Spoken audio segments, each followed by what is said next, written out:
The earth is cracked and dry, stretching out under a harsh sun. The village wells are silent, offering no relief from the drought. People move slowly, their bodies weakened by hunger and despair. The village temple, once vibrant with life, now stands empty and forlorn. No colorful flowers adorn the altar, no lamps flicker with gentle light. No offerings are placed before the deity, only dust and silence remain. Sudhir, a young man, diligently sweeps the temple floor each day. He is the priest's assistant, committed to his duty despite the emptiness. He finds a single dry leaf and carefully places it near the deity. It is a meager offering, but it is all he has to give in these desperate times. Sudhir's mother, Vijaya, walks slowly towards the temple, her face etched with worry. She clutches an old prayer plate, its silver tarnished with age and hardship. Her voice trembles slightly as she speaks to her son, trying to maintain hope. These days are hard, my son, but God will surely save us from this suffering. Sudhir sadly looks at a dried temple lotus, its petals withered and brown. He replies softly, "Even God seems to be waiting for the rain to come, Amma." Vijaya's smile falters, her hope momentarily overshadowed by the grim reality. A heavy silence descends between them, filled with unspoken fears and anxieties. The villagers gather before the temple, their faces reflecting desperation and anger. Heated arguments erupt, voices rising in frustration and blame. One villager shouts, "We must organize a grand festival. God will be pleased and send us rain." Sudhir steps forward, his voice calm but firm, trying to reason with the crowd. "If our fields are dying of hunger, our prayers alone cannot make the flowers bloom. We must focus on saving the little water we have left and helping our struggling farmers first." The villagers mock him, dismissing his words as naive and impractical. Their fear and desperation are louder than reason, blinding them to the truth. Night falls, casting long shadows across the parched land. Sudhir watches as Vijaya carefully serves the last handful of rice to an elderly neighbor. The old woman is frail and weak, having gone without food for days.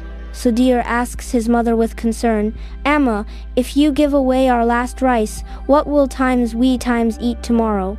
Vijaya looks at her son with unwavering faith and replies gently, "When we give to others in need, God always provides for us in return." Sudhir begins to understand a deeper truth about faith and compassion. He realizes that true devotion is not found in elaborate rituals or offerings. It is found in the simple act of sharing what little they have with those who are suffering. The next morning, the villagers gather once more for prayers at the temple. They bring no offerings, their hands empty, but their hearts filled with a quiet hope. They stand in silence, their heads bowed in reverence and supplication. Sudhir steps outside the temple, drawn by a subtle change in the atmosphere. He notices a dark cloud slowly covering the sun, casting a welcome shadow over the land. A cool breeze begins to stir, carrying the scent of rain on its breath. A single drop of water falls on his forehead, a sign of hope after so long. Then, suddenly, the heavens open and a mighty rain begins to pour down. The sound of the rain is deafening, a symphony of life and renewal.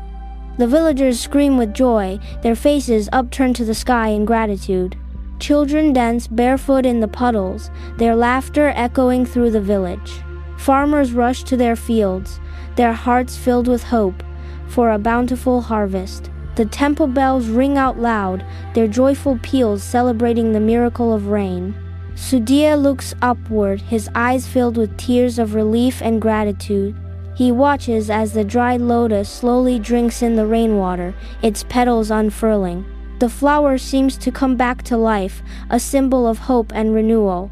Vijaya whispers, her voice filled with emotion and tears of joy, "God has answered our prayers, Sudhir.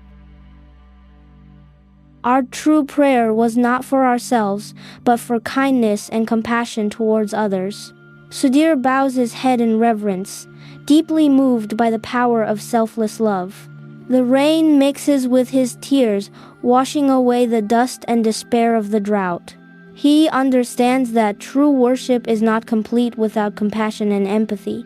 When hearts forget to share and care for one another, even the most fervent prayers lose their strength.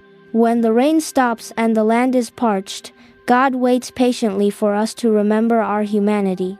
But when kindness flows freely from our hearts, the rain of blessings will surely follow. சிறப்பொடு பூசனை செல்லாது வானம் வரக்குமேல் வானோர்க்கும் ஈண்டு.